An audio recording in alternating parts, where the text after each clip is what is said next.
Ooh, every time I see that video. Yeah, we should give you a warning. It's awful. Yeah, really He's tough. doing okay. We're going to talk more about how Farmer doing, and the Twins did yesterday in a little bit. We'll update you here, but let's welcome you in. 6 o'clock, Jason and Alicia here with you, and let's talk weather this morning with Mace. Good morning. Hi, good morning. Mid-60s now. We are jumping up to the mid-80s later. Lots of sunshine, potential record highs. A good likelihood later today. We made it to 88 yesterday. 83 was our old record. Today the record's 84. And again, we have a good start this morning, already beginning the day at 65, and we'll have plenty of sunshine once the sun creeps up. If you're in northern Minnesota, western Minnesota, it's noticeably cooler. We have some temperatures hanging out in the 40s, even 34 in Ortonville, and a couple of showers rolling this morning along Highway 2. There has even been a few rumbles of thunder close to Bemidji. Again, our high today in the metro, 85, 86, 87, right in that territory. South winds will keep us mild, Jen. It's another warm day ahead. I don't hate it. All right. Thank you, Mace. Metro Road's looking good right now, but I do want to make you aware of this happening in just 3 hours. If you're commuting through Eden Prairie, you're going to run in to potentially slow down here on 212 westbound. It's going down to one lane. They've got some bridge work going on in that area.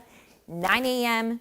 to 11 this morning is when that is happening, right at Valley View Road. So just a short time that it's down to one lane, but definitely something you'll want to keep in mind if you're driving through Eden Prairie this morning, Jason. And of course, we've got a whole construction mess up in Anoka. Couple things you'll want on your radar this morning. We'll talk about that coming up, Jason. We will see you then, Jen. Thank you. New this morning, in the last 2 hours, gas prices in the Twin Cities jumped once again overnight. Yeah, so if you have to fill up this morning, here's what you need to know. The numbers overnight from AAA showing a gallon of regular will cost you around $3.54 this morning. That's a 7-cent jump from just yesterday and more than 14 cents from a week ago. Our CC Gaines is live in St. Paul's Union Park neighborhood with what this driving hike is all about and if it could slow down anytime soon. Hey, CC. Hey, good morning. So this morning we've driven past at least 4 gas stations here in St. Paul, and we've stopped at 2, and all of the prices were $3.69. So certainly this morning above that Minnesota average that you just mentioned, and definitely above the national average that sits at $3.65. So just keep that in mind if you're getting gas this morning. But I bet you're wondering why this hike is happening. Well, experts say OPEC's decision last week to cut oil production is one factor that is fueling this increase.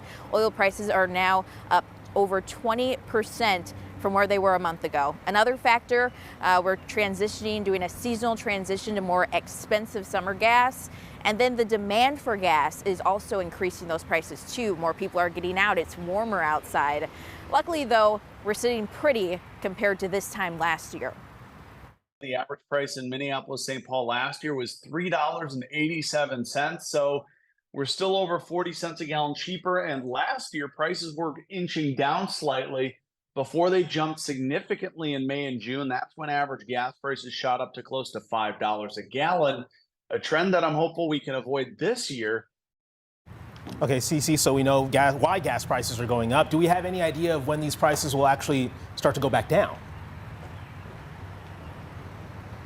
Yeah, so coming up in 30 minutes, Jason, I'm actually going to be talking about when drivers can see some relief at the pump. But the short answer this morning, 2 months.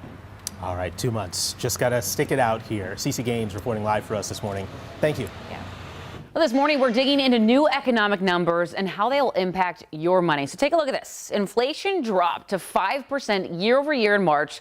In the Twin Cities, that number is closer to 3.5%. It's the 9th straight month of easing price growth on an annual basis since its peak 9% back in June, as you can see there, and we're here down to 5%. And as you can see, grocery prices also ticked down 1/3% from the previous month, with the biggest drop that we can all get behind after they were so high with the price of inflation. Eggs down 10.9%. Jen?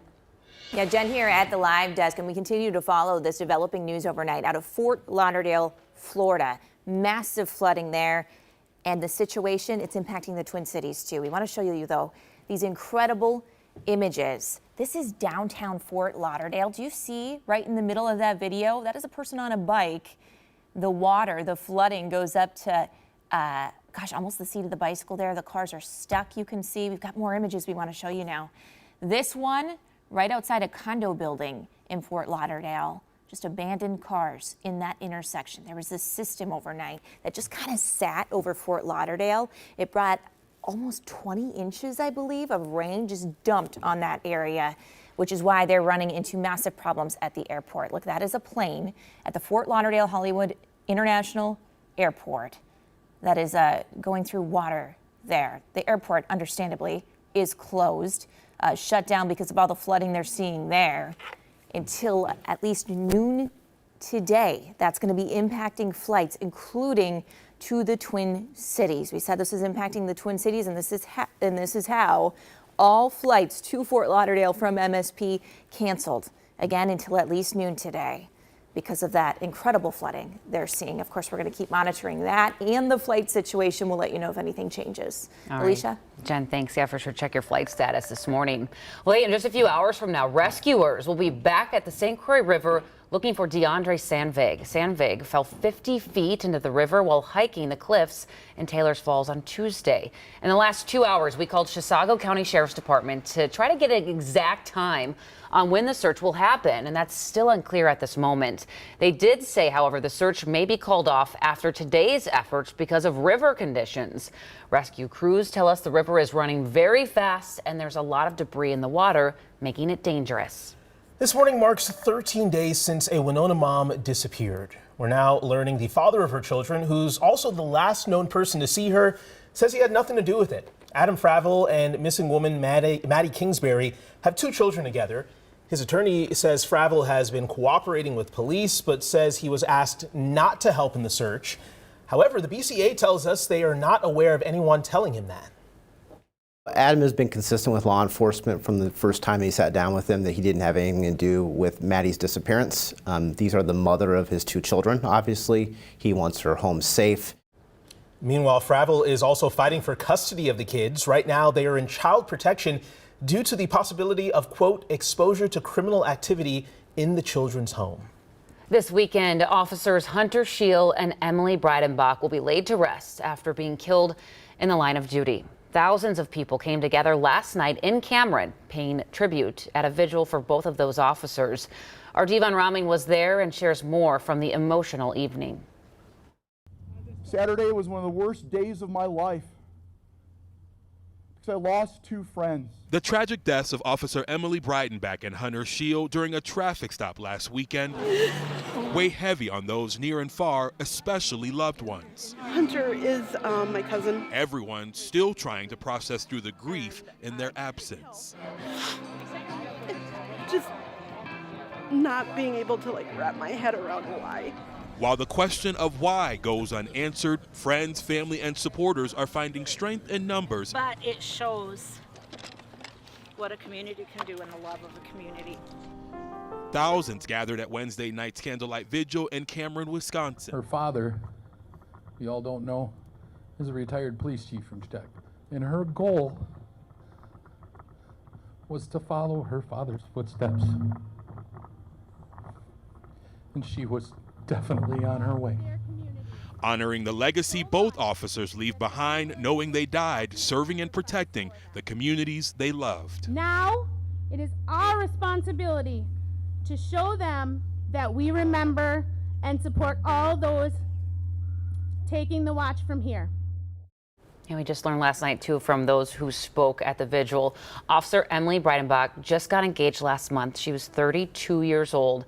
And then Officer Hunter Scheel was just 23 years old. And he just joined the force in January. 2 incredible people, 2 young lives lost. Yeah, way too soon. And amazing to see the community come out for these people that many of them have never met, don't even know. Just shows how much of an impact their lives had. For sure. Well, a big meeting happening tonight in St. Paul, right as many of you will be getting home from work. The city is holding a public hearing on a proposed bike trail on Summit Avenue. We looked at the plan overnight, and it includes getting rid of some of the trees on the historic street to make room for that trail. Tonight's meeting is happening at 6:30 at the Palace Community Center. Also starting this morning, you can roll around Minneapolis on rental bikes and scooters once again. Lime, Spin, and VO are all starting up their season today. New bike racks are already in place across the city to replace Nice Ride's docking stations. And so we are back in the 80s today. Maybe a good chance to get out and enjoy Yes. on those scooters and on those bikes, enjoy these beautiful spring days we're having. So we asked you how you guys are enjoying the weather and soaking up the sun. Tim worked from home on his back deck in his shorts. I love that. If you're working from home, why not? Yeah, why not? Why not? Put on a pair of shorts and enjoy the weather we're seeing, Mace. Ah, gorgeous yesterday, staying warm again today. Toasty for us here for the mid part of April. Weather more typical later on into May or June, or of course even July, as we hit a record high of 88 degrees. It's breaking the old record from 1931 of 83. Today's record is 84, likely to see that one drop as well. We have a sunny start to the day, 65, rather warm for us for this time of year, a very mild beginning. And the wind out of the south coupled with that sunny forecast, that will be on the warm side, or keep us on the warm side throughout the day, and bringing that chance for another record high to drop. It's noticeably cooler along the Minnesota River Valley up through northern Minnesota. A little fresher snowpack in front trying to nudge in closer, but still will be above average today with temperatures on up through the 40s. Notice some showers here into northern Minnesota. You might see a few little raindrops in those areas, but for us today, we stay warm with that record high likely at 86. Still mild tomorrow. Big cool down coming into the weekend.